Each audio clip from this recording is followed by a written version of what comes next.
Masalah adab kepada orang tua ini, pada saat orang tuanya minta tolong dipenuhi sama dia. Nak, ambilin minum, ambilin makan, temani ayah, temani ibu, dipenuhi sama dia.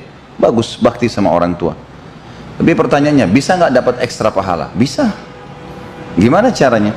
Sebelum mereka minta tolong, kita sudah melakukan ini tanpa diminta tolongi. Misal sebelum minta teh, sebelum minta kopi, kita tahu kebiasaan anak yang berbakti, anak yang tahu apa yang merupakan makanan, pakaian, minuman, kebiasaan, ya, tempat duduk yang disukai oleh orang tuanya. Dan memang sebelum ayahnya atau ibunya duduk di sebuah sofa, duduk kursi, dia udah lap, dia udah bersihin dengan niat ini mengemasnya itu supaya maksimal, ya, supaya maksimal. Ya. Kita tahu Uwais Al-Qarni rahimahullah, salah satu tabi'in besar. Sebenarnya orang ini syahadat di hari-hari pada saat Nabi SAW masih hidup. Tapi karena belum pernah melihat baginda Nabi SAW dengan mata kepala, maka diistilahkan dengan tabi'in. Dan Nabi SAW bersabda kepada Umar dan Ali radhiyallahu anhum, hai Umar, wahai Ali. Dua-duanya satu mertua Nabi, satu anak mantu Nabi. Umar mertua Nabi, Ali anak mantu Nabi. Dan Umar anak mantunya Ali, gitu kan. Dua ini adalah khulafaur rasyidin, terkenal 10 orang yang masuk surga, banyak fadilah yang luar biasa.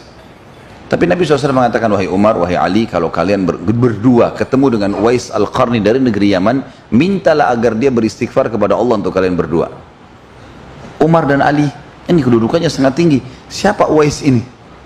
Apa sebenarnya yang dilakukan oleh dia? Gitu. Maka para sahabat semua simpang siur, siapa ini? Ya. Uwais Al-Qarni siapa? Sampai bukan sahabat biasa ya, Umar dan Ali yang disuruh mencarinya. Kalau ketemu minta dia beristighfar kepada Allah untuk kalian berdua.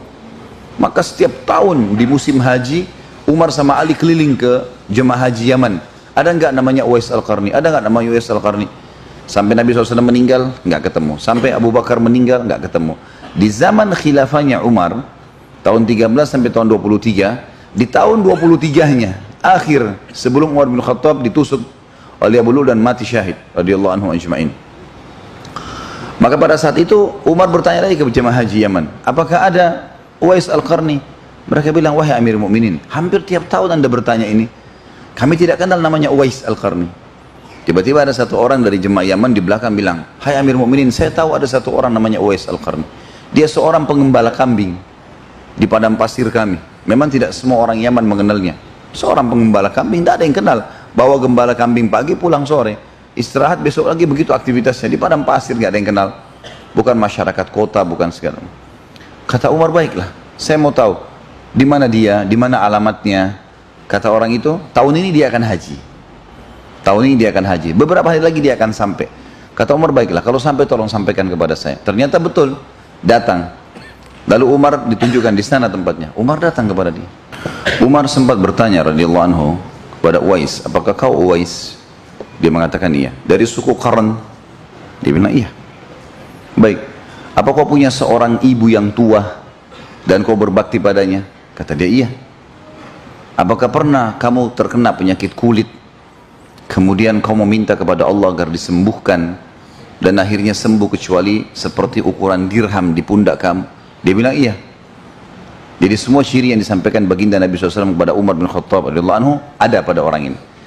Kata Umar, kalau begitu beristighfarlah kepada Allah ya, untukku. Kata Uwais, siapa anda ini? Nggak kenal. Karena orang tidak tahu, nggak ada foto zaman dulu. Ya. Maka kata Umar, saya Umar bin Khattab. Uwais kaget, anda Amir Mu'minin Umar bin Khattab? Kenapa minta sama saya istighfar? Kata Umar radhiyallahu anhu, ini pesan Rasulullah SAW dari sekian tahun yang lalu. Lebih dari 10 tahun saya mencari kamu. Gitu. Maka dia mengatakan, apakah Rasulullah SAW menyebutkan itu? Kata Umar, iya. Maka Uwais pun beristighfar kepada Allah untuk Umar. Umar begitu dapat istighfarnya Uwais, lari keliling cari Ali. Waktu itu Ali bin Abi Thalib mertuanya, karena istri terakhir Umar, Ummu Kalthum radhiyallahu anha, adalah anaknya Ali bin Abi Thalib. Gitu kan. Maka dia cari keliling cari mertuanya dan sahabatnya ketemu. Hai Ali, Uwais ada. Segeralah ke sana. Ali ke sana juga, ucapin kalimat yang sama. Uwais bertanya yang sama, apakah Rasulullah bilang? Iya. Beristighfarlah. tiba-tiba tersebar di seluruh wilayah Mekah tempat haji kalau Umar dan Ali telah bertemu dengan Uwais Al-Qarni. Maka orang-orang keliling cari Uwais Al-Qarni, tapi sudah tidak ditemukan. Pada saat itu sudah tidak ditemukan, dia sudah hilang, nggak ada lagi di Mekah, sudah meninggalkan Mekah. Dan beberapa tahun setelah itu, di akhir-akhir mendekati masanya Uthman bin Affan, khilafahnya Uthman bin Affan, ditemukan Uwais Al-Qarni oleh beberapa orang di Irak lagi mengutin makanan di sampahnya orang.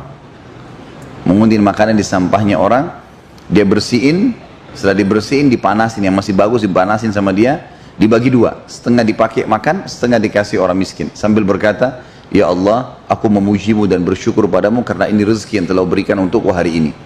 Dia masih bisa berbagi sama orang lain. Tapi salah satu ciri khasnya Uwais Al-Qarni adalah bakti sekali sama orang tuanya, terutama ibunya masih hidup pada saat itu. Salah satu bentuk baktinya, dan ini yang kita berhubungkan dengan masalah adabnya, Uwais Al-Qarni pernah menemukan rumah yang dihuni oleh dia dengan ibunya, itu atapnya tergeser, ada pelapa-pelapa kurma tergeser, sehingga cahaya matahari bisa maksimal masuk ke dalam rumah. Dia naik ke atap ingin memperbaiki itu, pelapa kurma itu, dirapiin lagi sama dia. Waktu dia naik mau rapiin, begitu dia injak dan matahari lagi sangat terik, panas, tiba-tiba dia waktu mau rapiin, dia lihat dari lubang, ibunya lagi ada di bawah. Ibunya lagi ada di bawah. Jadi ibunya tiba-tiba datang, duduk di tempat di mana Uwais ada di atas gitu. Maka Uwais Al-Qarni diam di tempat, sama sekali tidak bergerak, gitu kan? Sama sekali tidak bergerak, menunggu ibunya sampai pindah. Waktu ibunya sudah pindah, kemudian dia turun, ada rupanya orang-orang lihat, Uwais, kenapa kamu di atas itu? Uwais nggak jawab, diam aja, nggak jawab, diam. Orang jadi ngumpul semua.